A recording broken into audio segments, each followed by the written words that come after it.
Hello and welcome back to the MacGuffin tapes. I'm here joined by Ala. How are you doing? I'm doing fine. How are you? Great, having my coffee. Get to Too. talk about the movie.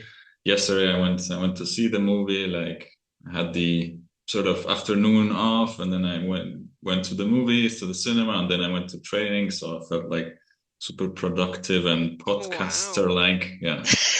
And now I get to talk about it. Podcaster like. Yeah, we also went to see it yesterday, which I was actually very surprised because I texted Dario and I'm like, "You want to go see The Roses?" He's like, "What's that?" And I'm like, "It's a British comedy." And then he texted me, "I would like to join." And I'm like, "Who are you?" What did you do to Dario? He doesn't speak like that. Joining me on a Tuesday evening to watch a movie? Wow, okay. But no, he went and he actually liked it, unlike me. Oh, actually, even before we get to the movie, I have something to share here. I'll play you a little something here on my computer. Hope this works.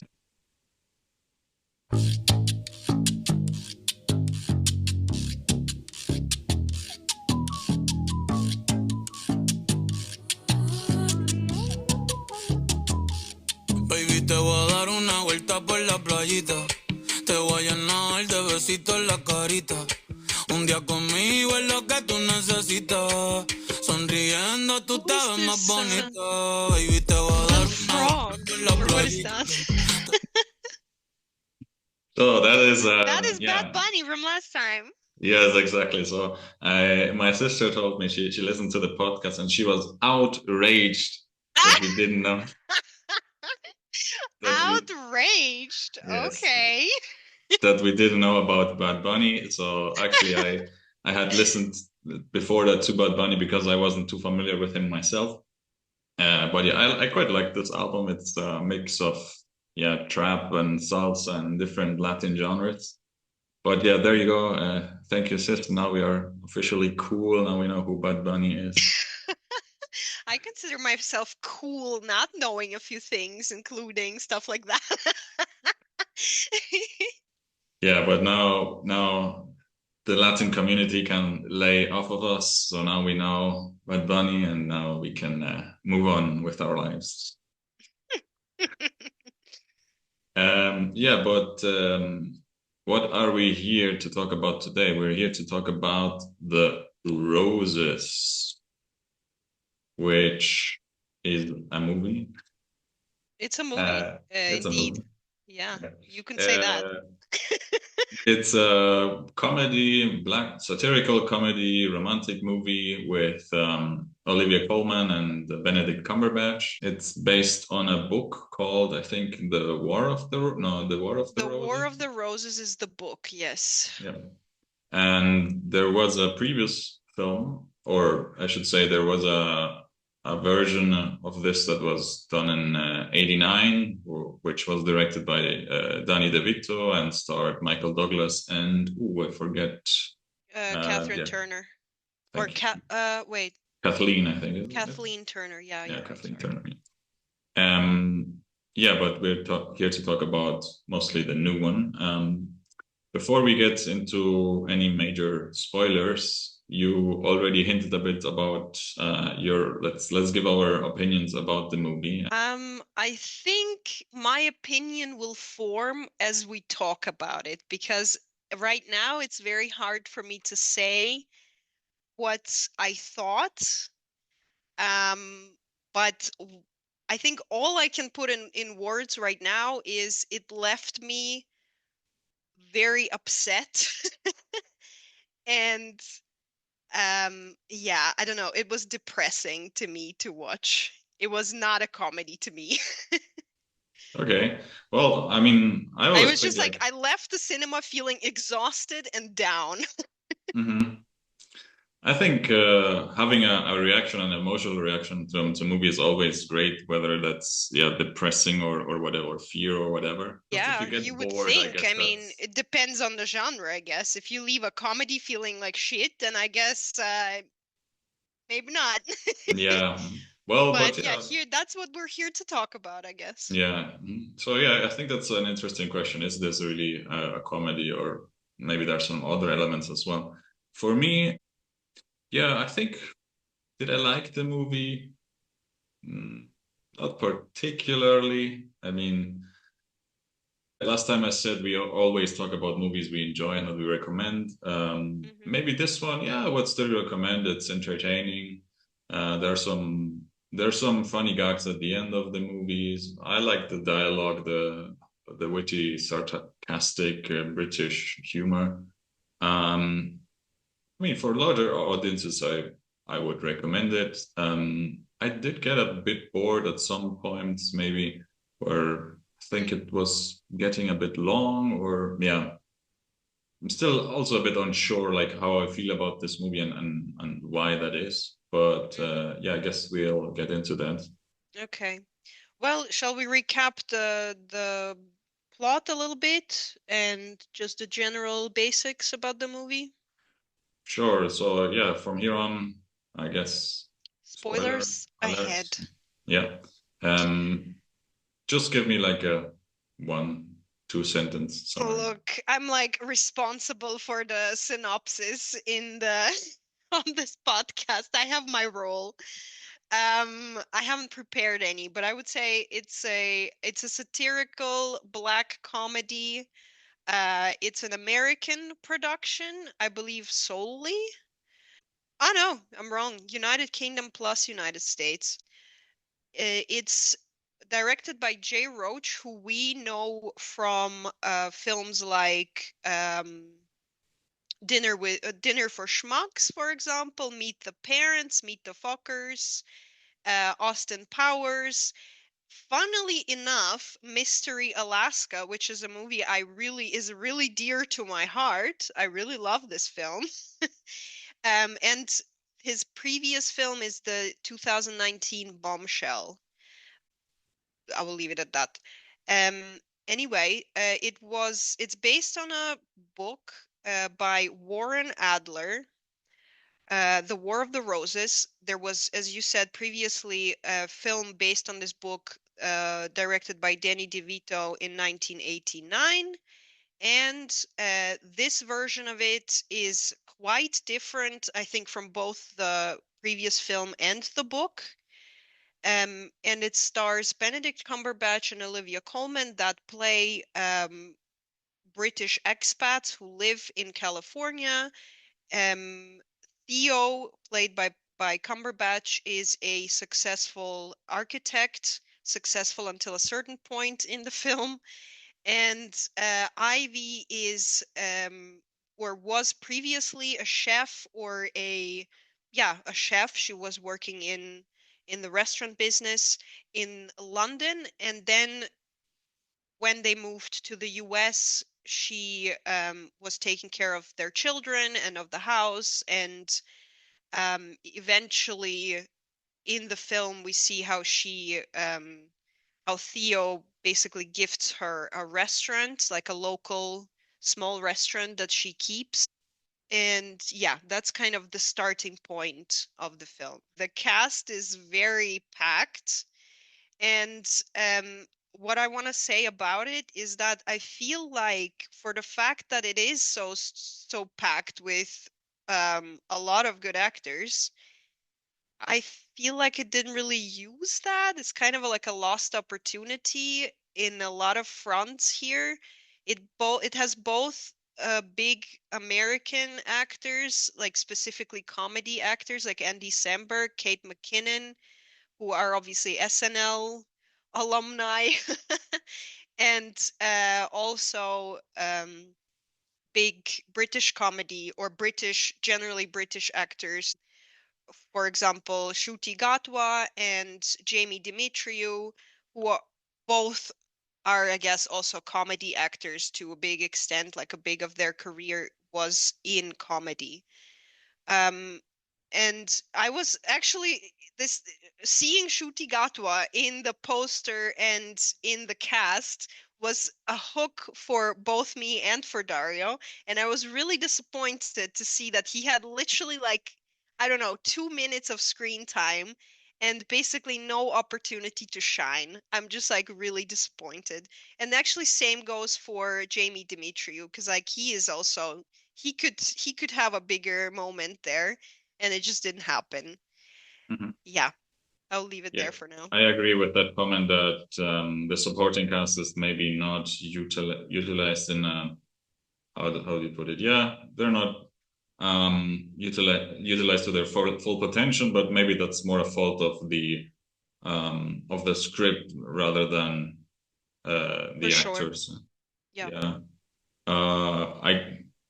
I don't know if these supporting roles were I guess they were tweaked a bit for this movie, but yeah, it would be interesting to see how it compares to the original one.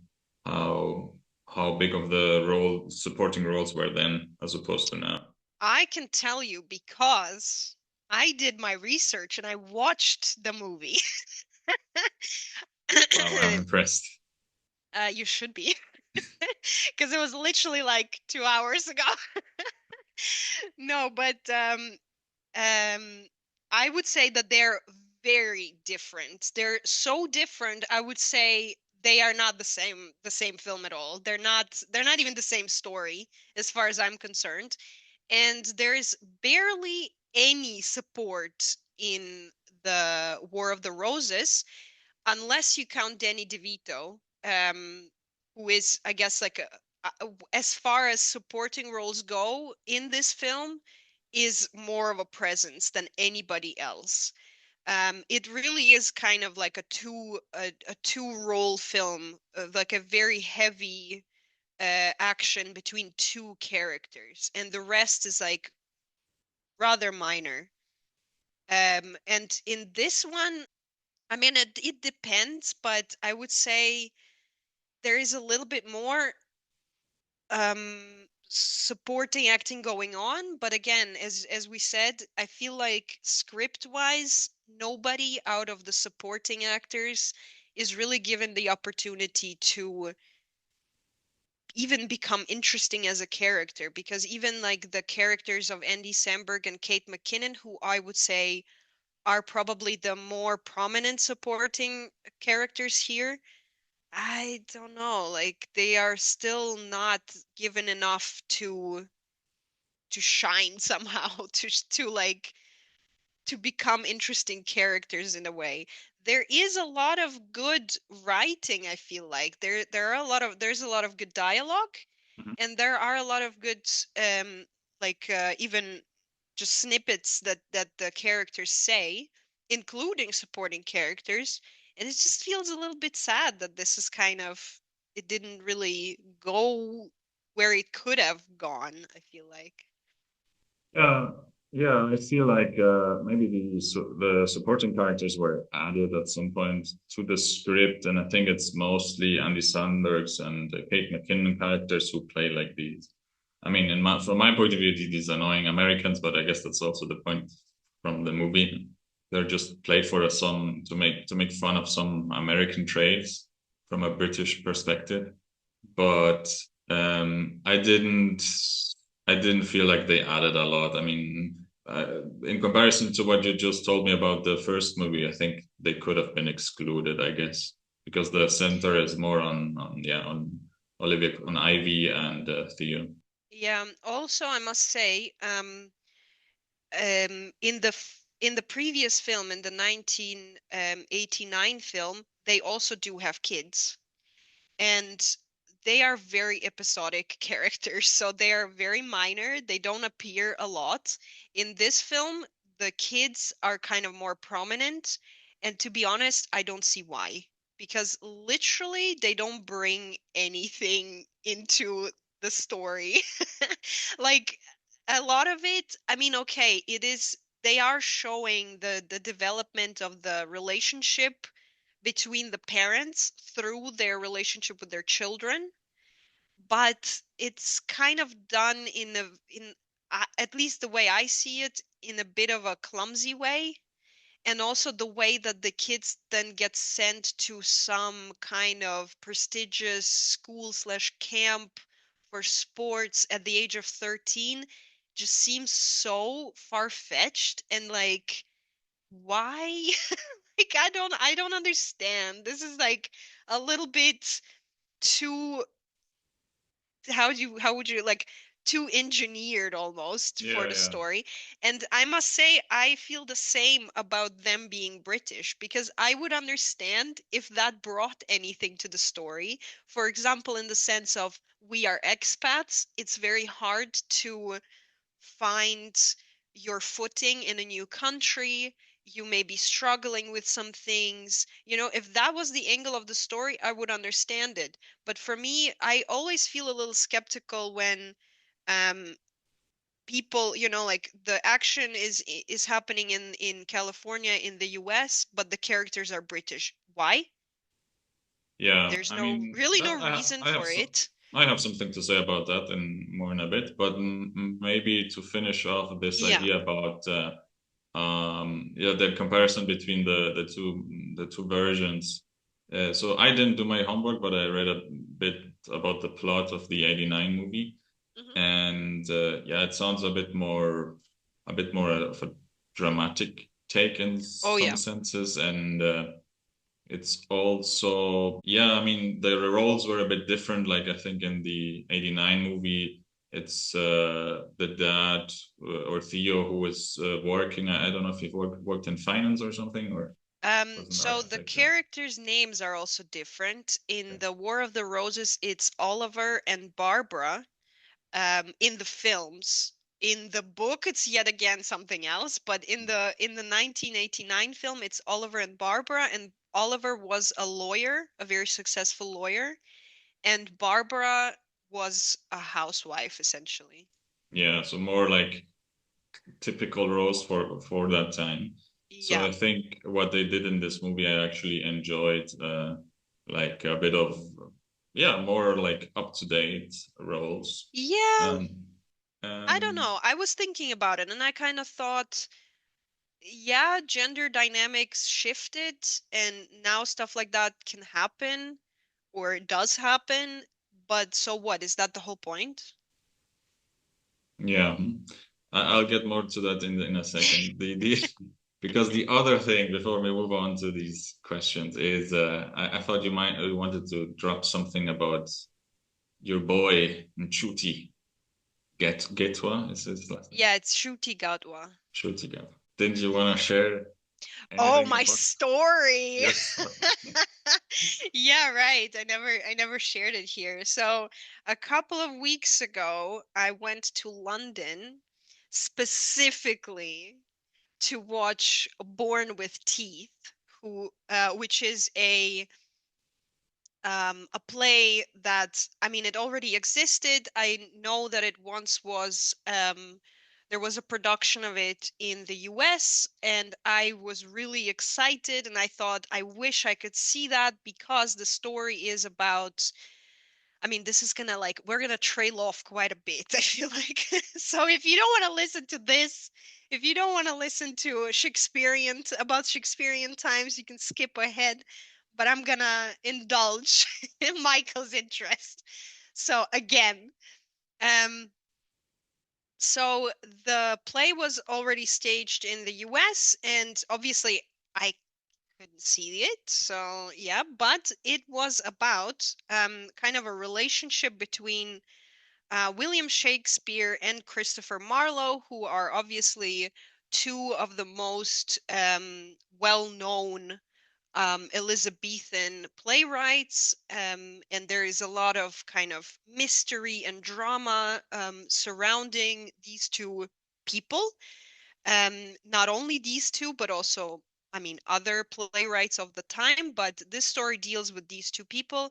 And I found out recently that there was going to be production of it on West End, and the people playing the characters, or one of the people playing, or okay, let me just say, Christopher Marlowe was going to be played by Shruti Gatwa. So I was like, take my money. I am coming to London to watch it, which I then did. And then, as I was leaving the theater, I had a chance to yeah, take a picture and get my autograph from Shruti Gatwa. So yeah, here we go. To cut the long story short, this is how it Yeah. went. Yeah, but see, you mentioned that when you told me the story, you mentioned that the cast of the production was really nice, that they spent quite a while signing stuff, and that you Yeah, yeah, didn't yeah. expect that they would sign, but you just went in Yeah, front and then I was just standing there and I was like, I'll just look. I don't, it's okay. And then I really thought they're just probably gonna sign a few programs and go, but then it's like 10 minutes and they're still there and I'm like, listen. And then I just came up. I didn't really have to like queue or anything. It was just so easy. So yeah. Mhm. So take your shots when you see famous people, I guess is the list. But yeah, Shuti, I think he looks great in this movie. He Yeah, always like we looks said, great. He always does a great job. yeah, a bit underutilized, and Yeah. then the rest of the cast, yeah.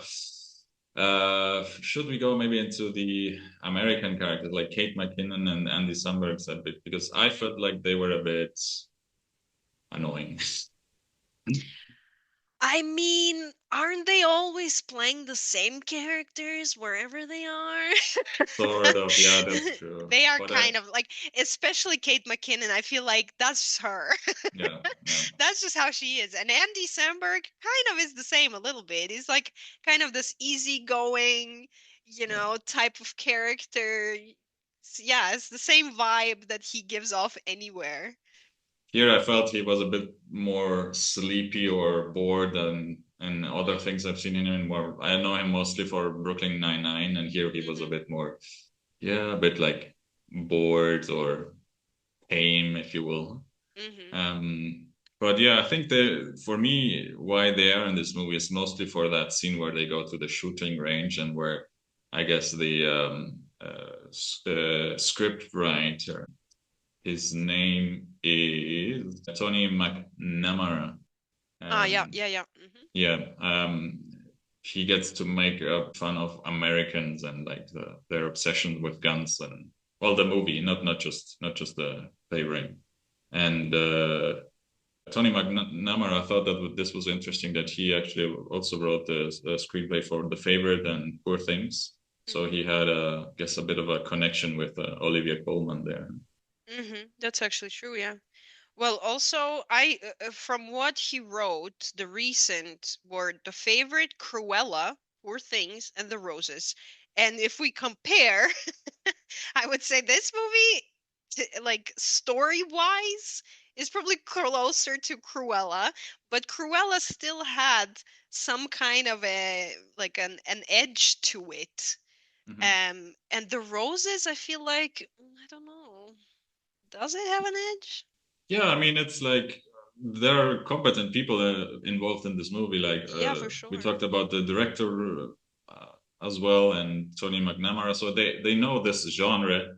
It feels like yeah, it's just a fun job they got to do, and but yeah, that's how felt a bit about the movie. There's no like it's it's it's fun and maybe enjoyable to watch in an afternoon, but it didn't.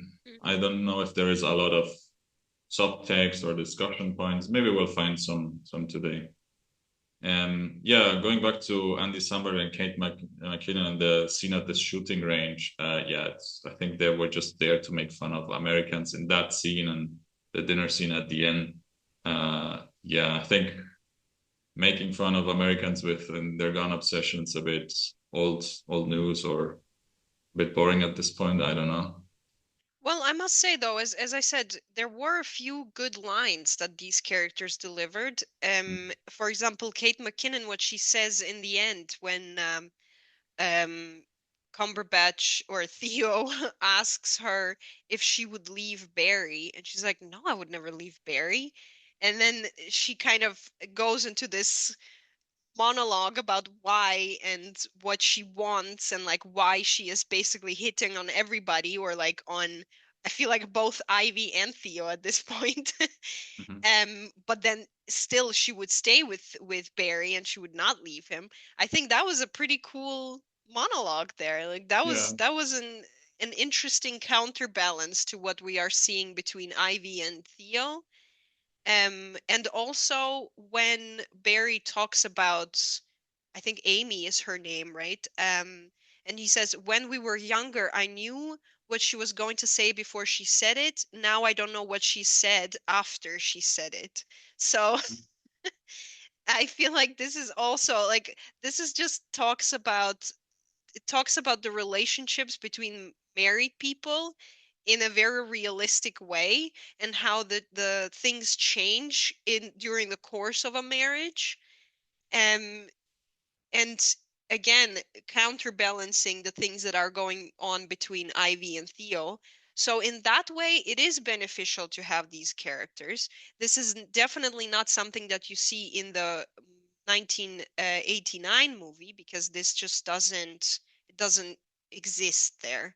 You only solely see the relationship between these two people. But then again, I just also feel like maybe it is done in a more intelligent way, and you take your audience more seriously if you don't have to explain every single thing to them.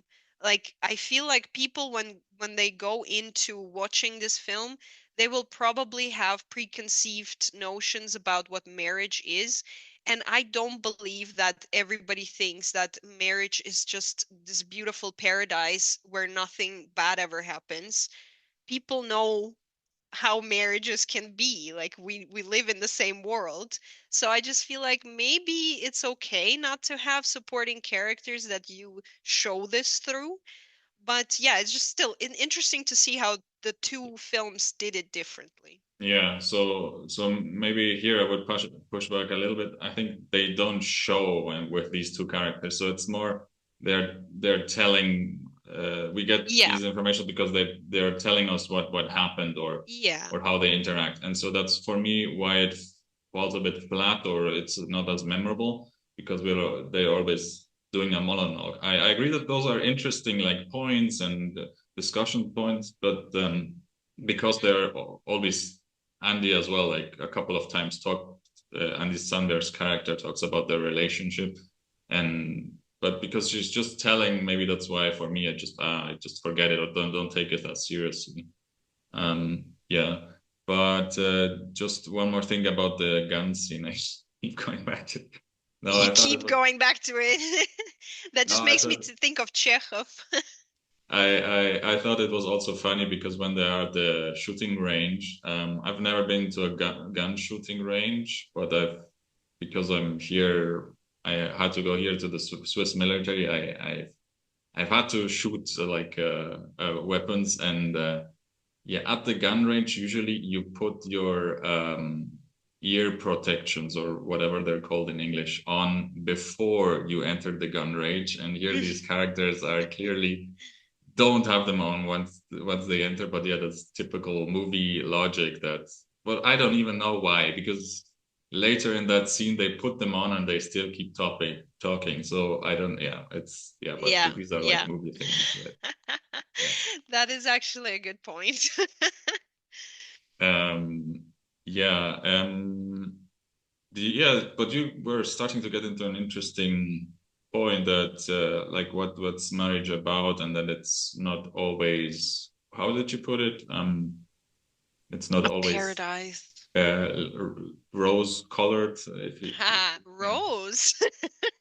or Huh? color purple, or what's the that's a Spanish expression, I guess. Yeah, no, no, that's correct. I think that's true. Rose-colored glasses. Okay, yeah.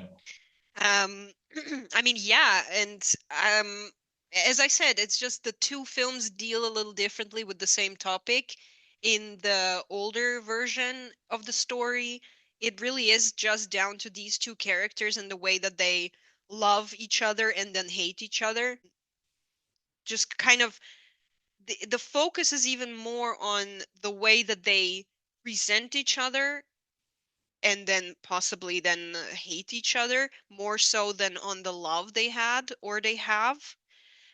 In this one, I am just like utterly confused most of the time, because like I understand it's not as simple, and if you love a person, you will love them even through your hate towards them, um I can relate to that. I understand it, but it's just when you are watching it, it's so hard to follow, and it's just so hard to relate to these people as well. I don't know. My biggest issue, I think, is the way that the storyline of their relationship changing goes. So the way that it develops, or the way that it kind of goes through the whole story, is so convoluted that eventually I'm just like, I can't keep up anymore, and neither do I really care. And like, Yeah. you already made me feel bad in the first 10 minutes of this movie. I don't even know if I want to go on. I know exactly what you mean. I was thinking about this the exact same way, like you were saying, and I couldn't really put into words why that was, but Yeah, I think same. now I found a way. So I think Okay, great. the well, um, like you described, I think it's the movie goes on, and slowly the relationship starts deteriorating, and from the beginning I feel like we can see some points of conflicts that we get to hear from some of the lines, like where potentially there might be some issues. And also, again, we didn't mention this, but the movie starts with this sort of flashback. No, it's, I guess, flash forward where they are sitting in the room of this Hmm. couples counselor. Yeah. So I think there are some things peppered in there, like mostly in how they communicate, or their humor, Hmm. that hint that okay, this might lead to an issue down the line.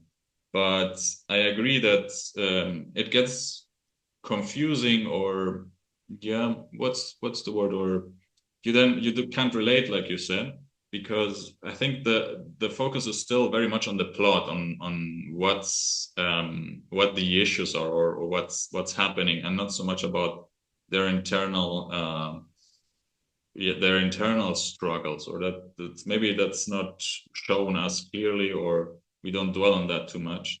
And I think because the plot takes such a foreground in the story, then those little details that we see, and maybe how Theo made fun of Ivy or complained about when she threw down the clothes that he just had folded, and then how she reacts. So there are always some details sprinkled in there, but because the focus is okay, we sort of know that this is going to deteriorate. So maybe that these are a bit underexplored sometimes. That just makes me think about something we talked about not so long ago, I think when we were talking about the romantic films. Um, so you said the focus is very much on the story, and this is actually what what I think the problem is here. So what is on the foreground? It's like we have two things. We have the marriage, and we have the kind of the story that is supposed to support that story, right? The marriage and the relationship is the main story, supposedly, Yeah, I in guess in I the guess the film. plot or the story is more the the stuff are happening around in, like the Yeah, so I feel restaurant, like and this was supposed to be supporting that, but instead we have so much focus on it that it's really hard to separate, and it's hard to see the internal of these characters, the internal struggles, the what they go through emotionally, separately or together. And I think this is what we were talking about in our romantic films talk, is that European films tend to understate things to exactly bring focus to the internal. And I think this movie is just doing the complete opposite. It's focusing on the things that happen around them way too much. And this is like a very American way in general, I feel like. And to be honest, also, it is a very American film. the characters may be British, but it's as American as anything, I feel like, Yeah. because it's made by an American director who is, as we said, famous for films like Meet the Parents. And it's like you get a little bit of this feel even in this film. And yeah, I will stop here because I can Yeah. go on, but I will stop. No, I would just push back a little bit here on that it's an American thing because I think in the movie, sort of at the end, the Theo and Abby are having a discussion and they're talking about, oh, I don't know if it's at the dinner scene where they say something like, oh, this humor and us not sharing our feelings is a very British Yeah, thing. but like, I don't know if come that's a on. British thing, yeah, but It's just kind of like, they include those things like, for example, the shooting scene, the British humor scene is just such cliche. I yeah, just don't see it as an argument to anything. I yeah, just yeah, see that's it as true. like, oh, look at them. They're so different. How fun. It's kind of the same as this dinner scene with, oh, you have this banter going on between you two. I wish we could do that, but we're not British. Like, Jesus. Yeah, yeah, yeah. But I I guess mean, that's a good point. it They're just sounds, yeah. they're relying a bit much too much on cliches, and like you said, cliches are very simplistic, and Yeah, they don't go into the exactly. And I detail. mean, this scene with the marriage counselor, I actually think it had potential. It was a kind of an interesting scene because I think it just goes to show that um in this there is this kind of banter between them, and they don't take it as seriously as a marriage counselor would, or any person from another culture would, because that's just, it is part of the culture and that's how people talk, and I can definitely relate to it. And when I saw it in the very beginning, because they show the scene twice, right? When I saw it in the beginning, I did read into it that okay, they talk like this, but I feel like that's the way they talk. And I can relate to it from my personal relationship, because that's also how Dario and I talk a little bit. Like, we're not always nice to each other, but like verbally, and that's just the fun way to do it. It's not like we're mean to each other. It's just sometimes people talk like that, and that's their way to do it. And yeah, like that was something that I think it could have been a cool scene, but I feel like they lost the opportunity there too. Yeah, no, totally. I also read into it like what you just described, that it's just a banter between them, and that they actually care for each other. And I think you can see it the first time this scene is shown, but throughout the movie, they always have discussions, but I always felt like, they do care about each other. And I think in the end, that is what the movie wants to convey. And mainly this is because of the two lead actors. Like I think like Benedict Cumberbatch and Olivia Colman portray that undertone very well, that they always like each other. I think sometimes I was a bit frustrated that they get put into these conflicts, and they seem like such a power couple in a way. They seem like, wouldn't they just handle this differently sometimes? Yeah, I mean, I don't want to necessarily get into the very like the discussion of the plot itself. I feel like, yeah, I don't necessarily see the motivation all the time, or I feel like the characters would probably handle it differently, the way that they are explained and introduced in the beginning. Um, yeah, I just feel like some things definitely do not get explained enough somehow, or I don't know. Yeah, But another thing that I want to say is what my problem I think is with this film is that it's not satirical enough to be satire. It's not funny enough to be a comedy. It's not dark enough to be a dark comedy. It's kind of not enough of anything to be anything. It's If it wanted to be satirical and dark, it should have leaned into it more. And if it wanted to be a drama, it should have stayed in the drama realm. But the way that it exists now, it's kind of a little bit of everything all of the time and not anything at the same time.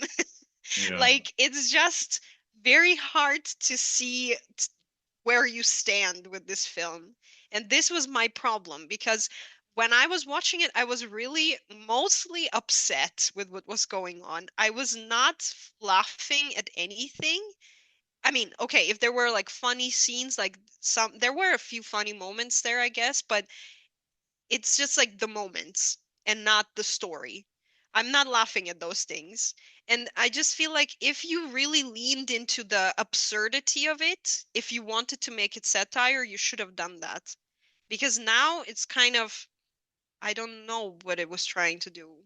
Yeah, totally. It's just juggling too many things at once, and I thought the lines were cleverly written, but it's a good point as well. Like here, that the humor it's more the moments, and it's not because of a character development or anything. Exactly. Yeah, And I for the think fact that they are talking so much about the British humor, there's no British humor in it, I feel like. yeah, I think there was one scene maybe where I could see that that's when they are at Kate and Sandberg's house. I forget the character's name, but then Theo makes up a phone call and he has to leave. And later you see them at stopping somewhere at the beach, and then oh yeah, they say, oh, these Hmm. Americans Hmm. with their troubles. And also, I think I have to mention this, but in the scene where they're at Andy Samberg's house, and I think that's when Theo receives the phone call, and in the background you see Andy Samberg cutting his a loaf of bread, and I've never seen someone cut the bread so badly. I mean, he just was jamming the knife into it. That's not how. Was he doing this on purpose? Does he know how to cut a You bread? should see Kendall Jenner cutting a cucumber.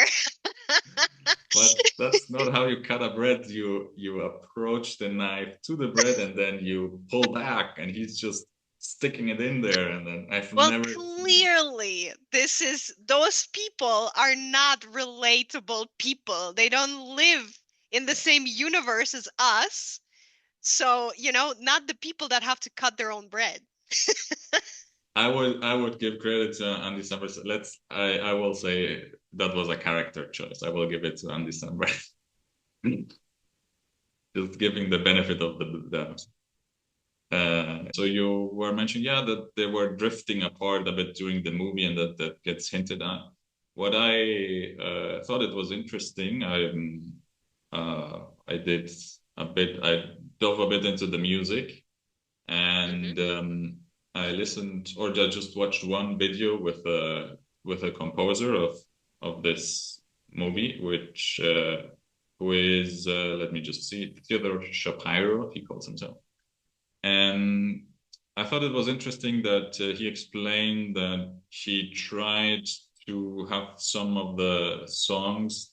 There were basically two notes in those songs, and those two notes were um, like getting apart even more. So I Mm. guess they were shifting down the scale. So I thought that was Hmm. a clever idea of um, how to portray that through the Hmm. music. And I think I just listened a bit to the soundtrack in preparation today, and yeah, also they have some themes toward the middle where it gets a bit more mystery like, or there's moment with more tension.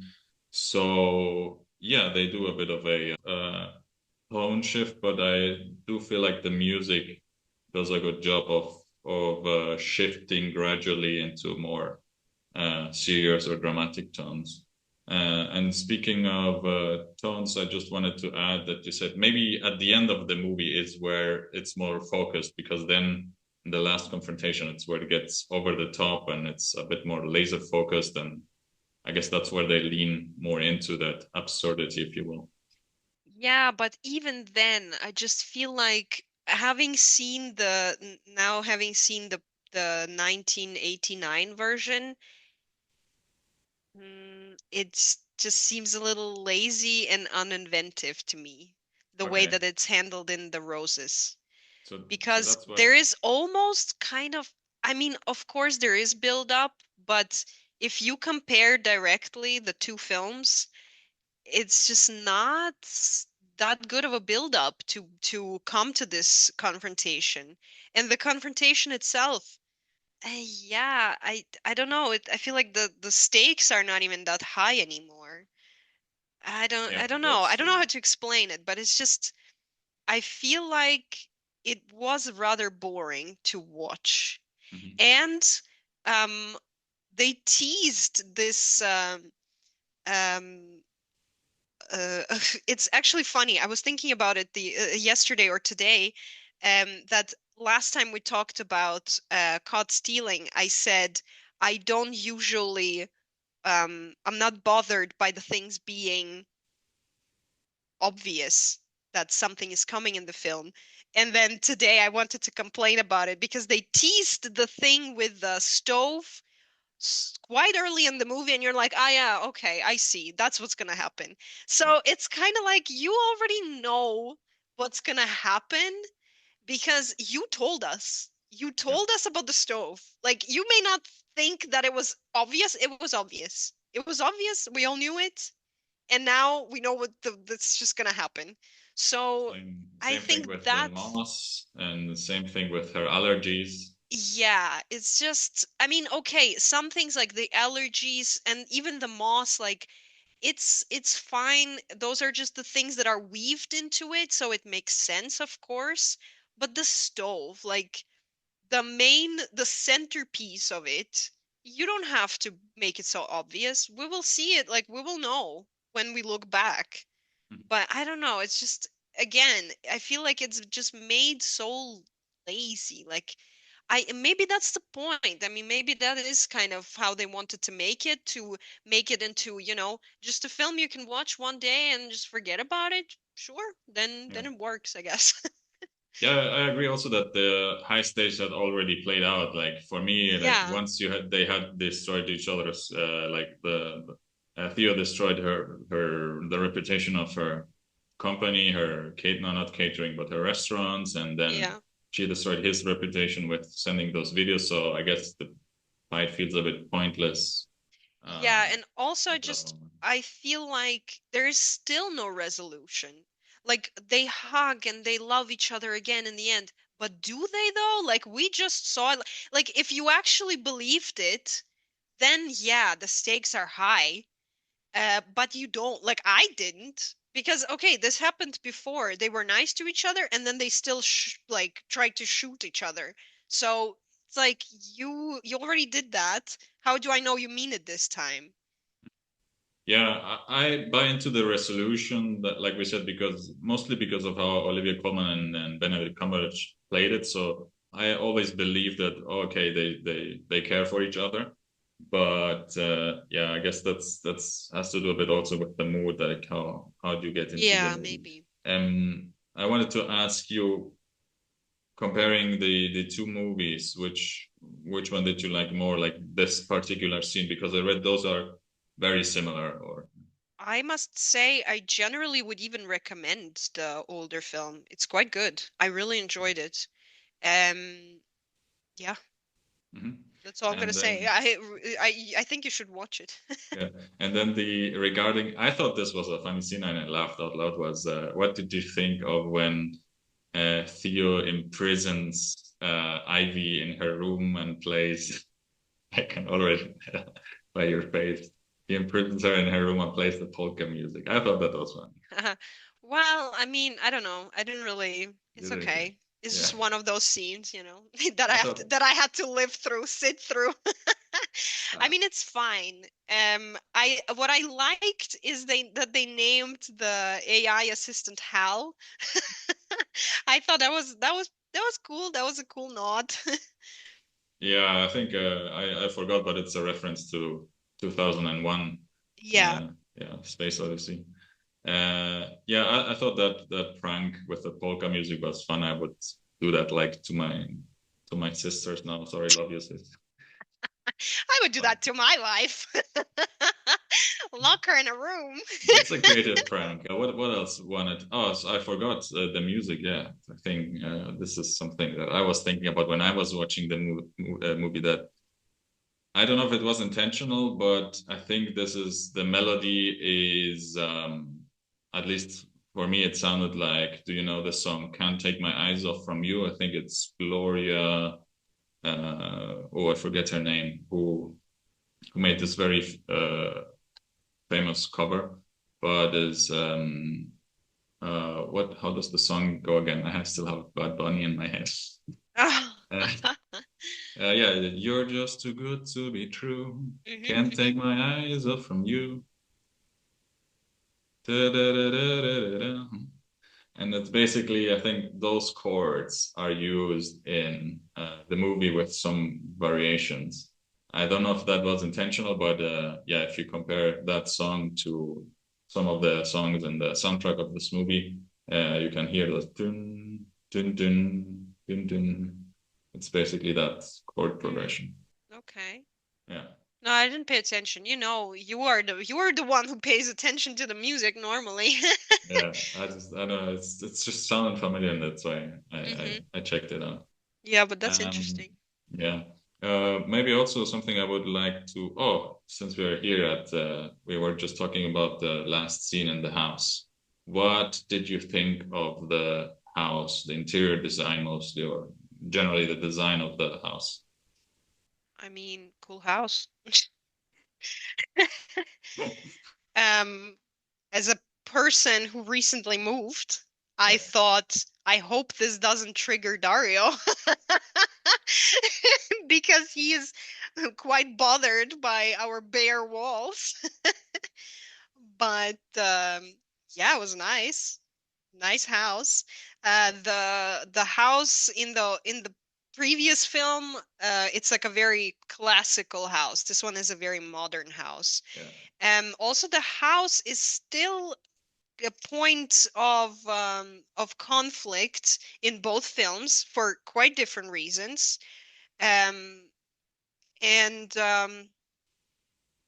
as we said, so the previous film talks about the more traditional or traditional. I don't know if you can say traditional at this point, but um, old-fashioned marriage, I guess, in the sense that the woman um, was the housewife, and she took care of the children. And once the children are in college, this is kind of where she starts looking into, okay, maybe I can do something else. Maybe I can open a business, something to do with food. And that's where it comes from. And the house, mainly, she wants to keep the house because she was the homemaker. She made this house. She, first of all, found this house. Second of all, she uh, made the house a home. So she decorated everything, made sure that everything looked nice. And this is why she wants to keep the house. So the reasoning is quite different to what it is in the Roses, where Theo designed the house and he wants to keep it for that reason. That's what he created, right? That's his creation in a little bit of a different way, enhanced even more by the fact that this is the first thing he created since his disastrous project with this museum. And so it is turned into, I understand why, because I guess a woman is seen more of as a homemaker, and they so she made it a home, and that's why she thinks she has a right to it, which it would look a little strange, I guess, if that was the argument for the version that is shown in the Roses, right? So that kind of makes sense. yeah. From today's perspective, it may be a bit weird, but I guess what's similar is both of the characters in their respective movie have a emotional connection to the house. I guess in the new version, it's also more like a business reason, or like to show off for his portfolio, or however you want to put it. Like That is probably true, yeah. yeah. I liked the house. It looked really fancy. I don't know. It's Yeah, yeah, cool. for Yeah, over sure. the top, like all the things that Theo designs in the movie. But yeah, and I liked it. But it's actually a set I read on IMDb. So the movie is an American production, but was filmed in London mostly. And this house is a set. I actually like the cinematography or the B-roll, let's call it, where they get where sometimes you have some images of the coast and beach of Mendocino, was it? This place in California where the movie takes Yeah. place. So I thought that looked gorgeous. Good job to the cinematographer or whoever filmed that part. I thought it looked fantastic. Is a German cinematographer. Worked on Okay. Tar before. Okay. Maybe I have one more point I would like to talk about. You mentioned it a bit at the beginning of the movie, and it's the kids, or also a bit how the roles change in the movie. I thought the actors playing the young kids, I thought they were hilarious and also quite impressive. And some scene they uh, are playing in the garden and doing push-ups and handstands and whatever. So that's really impressive. They're quite skilled. The like 13, supposedly 13-year-old actors were a bit more boring to me. But the young kids, I thought that they were great. They Yeah. were funny. I don't I know. liked seeing them. I feel like there's just I cannot really see the point of showing them because they're just not being used somehow. I mean, I don't know. They're just almost like a prop.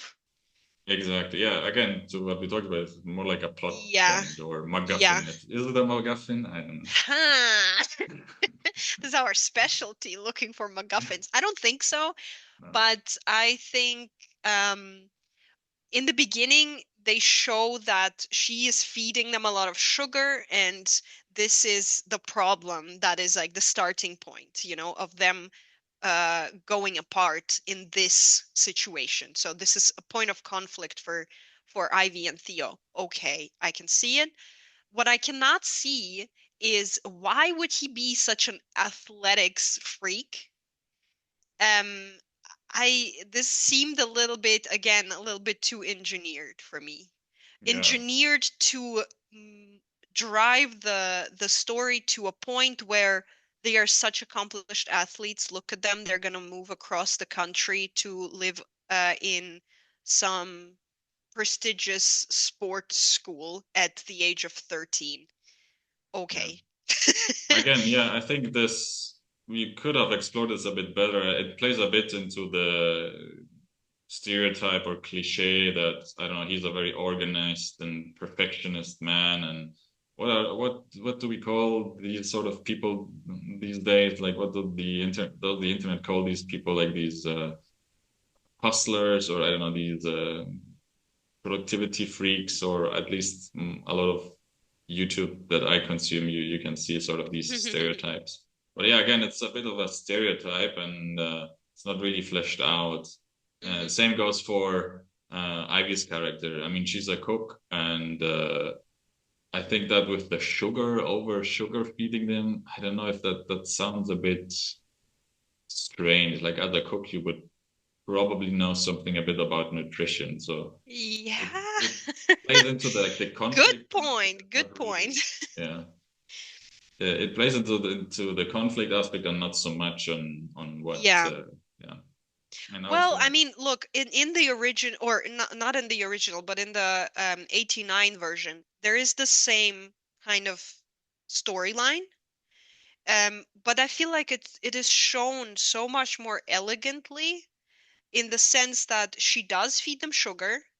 The children then appear later on in the story as being, I mean, having some weight issues, clearly, but it is shown in the way that it is an image problem because their father is a lawyer, and so it's not actually that cool to have children that are obese. So that is the point, that is what I liked also about this film, is that it shows it in the way that it is all about the optics. And also the way that he talks to Barbara, Oliver talks to Barbara in the 89 film, is he corrects her. It is important for him to appear a certain way, to be seen as in a certain light by other people, by his partners. And this is not something that is shown here. I mean, okay, maybe that is also not the point, but I don't know. I just feel like exactly those little moments, they show how the relationship turned.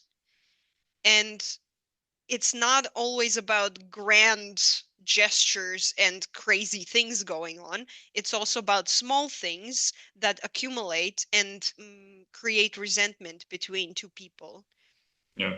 And Yeah, here maybe. it's shown in a little bit over the top way. Of course, what they do show for sure in this film is that there's a lack of communication, and they cannot really find a way to talk to each other. But I also feel like it's kind of on them. Like they're not also trying to find a way to talk to each other, because like when they go on their New York trip, it's like they did everything. They went out of their way to just screw the whole thing up and not spend time with each other. But the intention exactly was to spend time with each other. So I really don't understand how they managed to get where they were, being the types of people that they were introduced as in the beginning. Hmm. Yeah, I guess that's why the small details get lost in the new version is because the maybe the dialogue is a bit over the top or is so quick or I don't know how else to describe it, and that's why we don't see that gradual progression of the mistakes. And what you just described about the communication issues, I think that's yeah, that's something that I can wrap my head around. That on at the beginning of the movie, you see that they're completely different in how they approach things, but they also don't talk about their differences. So what happens behind sort of off screen? So I find it hard to believe that that relationship would work if they are so different and also the communication Hmm. doesn't work. So where's the middle ground? Yeah. And what the scenes we show or that we are shown in the movie is always it's always conflict and we don't get a sense of what happens behind the scenes or why that relationship works and so forth. Hmm. What that makes me think is that in comparison to the older version, this film is very heavy in anything. In action, in characters, there's a lot of characters, which most of them I don't even know why they're there, because they're not being utilized at all. um in the dialogue, like everything is, there's a lot of everything, and I just feel like maybe this was exactly the problem, that it just tried to do a lot of things in this frame that it had. And if I just look at the filmography of the screenwriter, um I mean, the obvious highlights here are The Favorite and Poor Things. And if you think about it, they are not actually that difficult of a story. Both of them, there's quite a simplistic storyline, and it just gets followed through and is done well. Cruella, again, is I think something that proves my point. There is a bit of a more of a heavy lifting going on there. There's still a bit of a like a touch of madness to it, which I guess gets conveyed, which is kind of missing here. I don't know. I feel like Yeah. definitely it has something to do with the all the aspects that got drawn into it. Yeah, good point. I guess the old saying applies here, less is more. Also, he wrote The Great, the Yeah, I TV was just show. about to say that. Yeah, I think which is I haven't seen it, but I've heard good things about it, so I would expect that it was also done in a way that is a bit more, in this kind of absurdist, mhm. satirical way.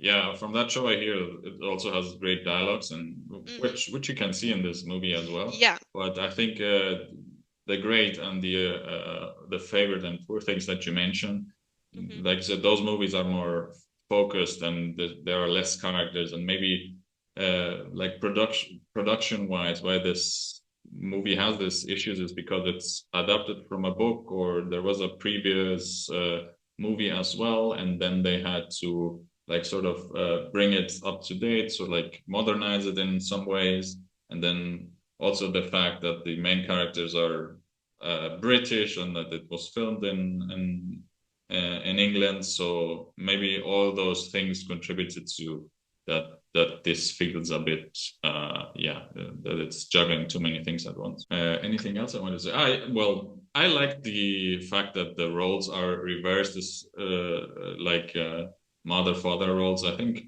that's, I guess, sort of a modern thing. It reminded me of The Incredibles, like this animation movie. In the second one, the dad gets to stay home and has to do all the chores and raising the kids.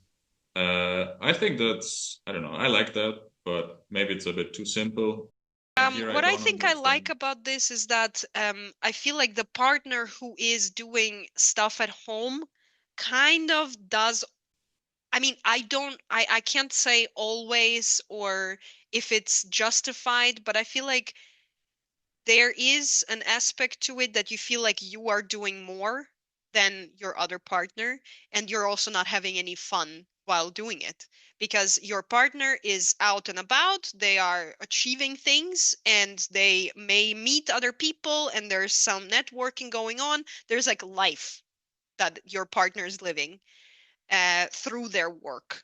And obviously they're also getting somewhere in their career, which if you are a housewife, or how would you call that? Like a house husband or housewife, if you are um well working to keep up your household, I guess. Like I don't know. House Um daddy. yeah, sounds like a job for Pedro Pascal.